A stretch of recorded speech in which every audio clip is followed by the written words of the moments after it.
नवरात्रि में देवी दुर्गा के 9 स्वरूप की पूजा होती है और ये देवियां शक्ति का ही रूप हैं। देवी दुर्गा के अंश के रूप में इन देवियों की पूजा होती है, लेकिन देवी दुर्गा की उत्पत्ति कैसे हुई, इसके बारे में बहुत ही कम जानकारी लोगों को है। असल में देवी दुर्गा शक्ति का स्वरूप किसी विशेष कारण से बनी। देवी दुर्गा में अपार शक्ति कहाँ से आई या उन्हें प्रभावी अस्त्र कैसे और किससे मिले, इसके बारे में पुराणों में बताया गया है। तो आइए नवरात्रि के अवसर पर आपको देवी के जन्म के बारे में बताएं। मां दुर्गा की उत्पत्ति की कथा पुराणों में उल्लेखित है कि मानव ही नहीं, देवता भी असुरों के अत्याचार से परेशान हो गए थे। तब देवता ब्रह्मा जी के पास गए और उनसे समाधान मांगा। तब ब्रह्मा जी बताया कि दैत्यराज का वध एक कुंवारी कन्या के हाथ ही हो सकता है। इसके बाद सभी देवताओं ने मिलकर अपने तेज को एक जगह समाहित किया और इस शक्ति से देवी का जन्म हुआ।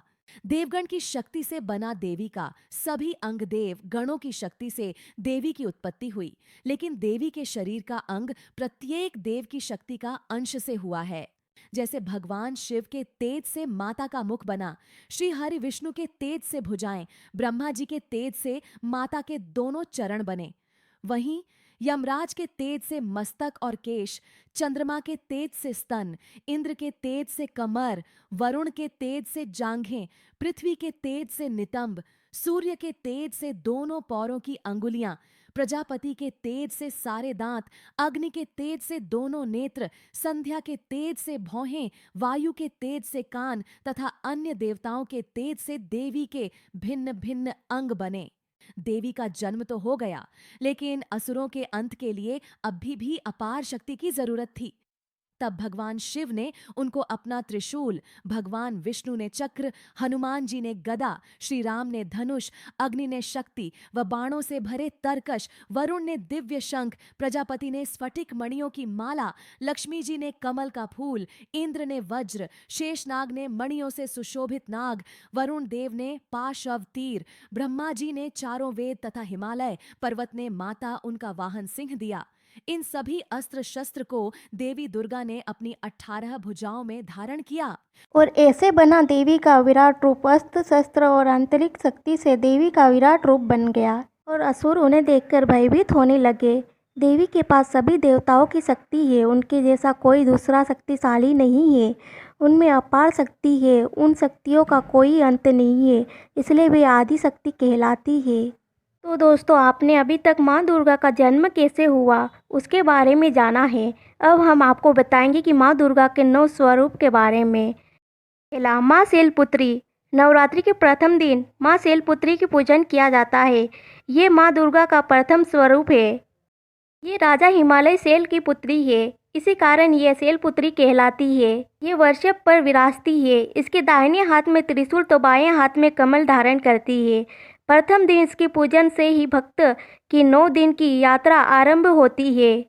दूसरा, माँ ब्रह्मचारिणी। माँ दुर्गा के 9 स्वरूप में से माँ ब्रह्मचारिणी द्वितीय स्वरूप है। ब्रह्मचारिणी अर्थात तप का आचरण करने वाली, इन्हें भगवान शिव के प्रति रूप में प्राप्त करने के लिए कठोर तप किया था, इसलिए ये ब्रह्मचारिणी कहलाई। माँ ब्रह्मचारिणी का स्वरूप अत्यंत ज्योतिर्मयी है। इसके बाएं हाथ में कमंडल सुशोभित है तो दाहिने हाथ में ये माला धारण करती है।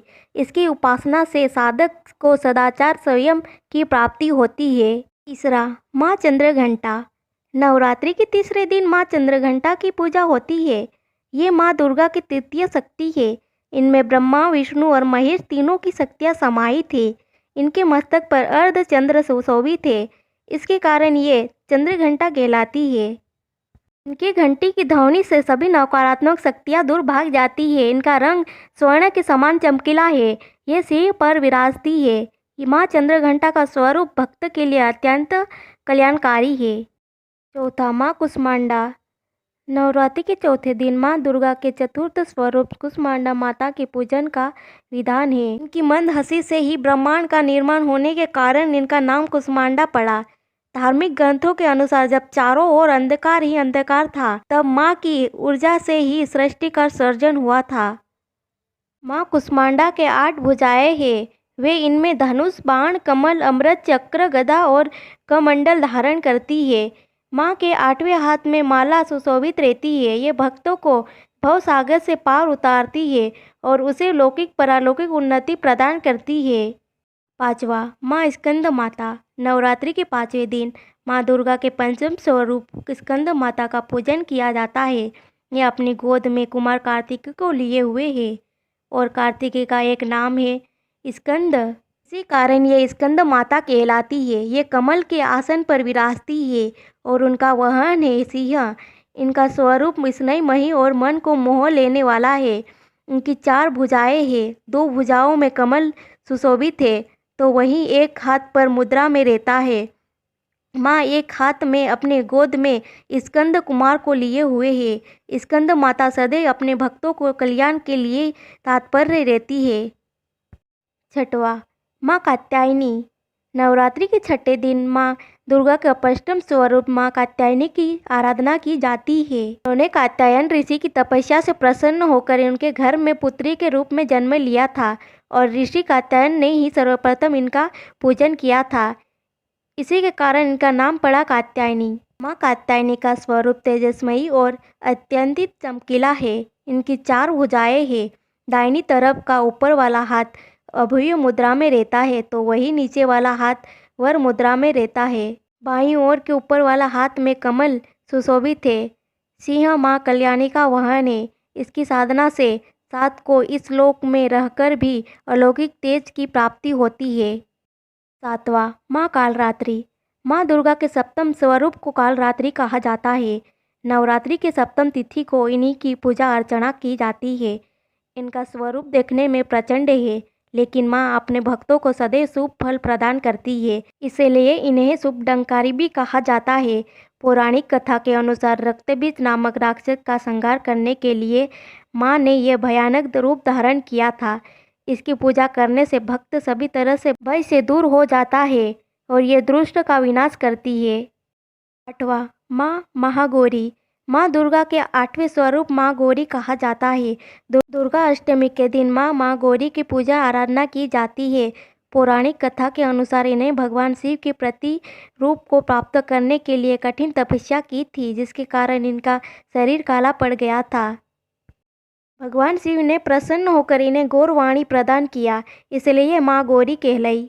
ये श्वेत वस्त्र और आभूषण धारण करती है, इसलिए इन्हें श्वेतांबर धारा भी कहा जाता है। इनकी 4 भुजाएं हैं। दाहिनी ओर की ऊपर वाला हाथ में अभय मुद्रा में रहता है तो वही नीचे वाला हाथ माँ त्रिशूल धारण करती है। बाईं ओर ऊपर वाला हाथ में डमरू रहता है तो नीचे वाला हाथ में वर मुद्रा में रहता है। इनकी पूजा से पूर्व संचित पाप कर्म भी नष्ट हो जाता है। ये अमोघ फलदायिनी है और भक्त का कल्याण करती है। 9वां, माँ सिद्धदात्री। नवरात्रि में 9वीं तिथि यानी अंतिम दिन माँ दुर्गा का 9वें स्वरूप माँ सिद्धदात्री का पूजन किया जाता है। इनके नाम से ही पता चलता है कि सिद्धियों की प्रदान करने वाले इनकी पूजा से भक्तों को सिद्धियाँ प्राप्त होती है। धार्मिक कथाओं के अनुसार भगवान शिव ने इन्हीं से सिद्धियों की प्राप्ति हुई थी और इन्हीं की अनुकंपा से भगवान शिव का आधा शरीर देवी नारी का हुआ, जिसके बाद अर्धनारेश्वर कहलाई। कमल के फूल पर विराजती है और सिंह इनका वाहन है। इनके उपासना से भक्त को सभी मनोकामनाएं पूर्ण होती है।